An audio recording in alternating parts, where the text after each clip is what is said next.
नारळाला उगाचं श्रीफळ म्हणत नाहीत. मी वारंवार सांगत आलेले आहे की ओलं खोबरं आपल्याकडून भरपूर प्रमाणात खाल्लं गेलं पाहिजे. त्याला जेव्हा आपण स्टोअर करतो तेव्हा एअरटाईट स्टीलच्या डब्यामध्ये स्टोअर करा.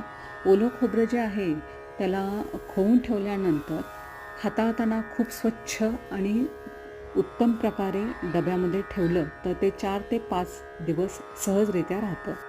त्याला कोथिंबीर, मीठ किंवा तिखट ह्याचा जर हात लागला तर कुबट वास येऊन त्याला तारपण धरते. म्हणून त्याला हाताळताना स्वच्छ हातानेच हाताळा.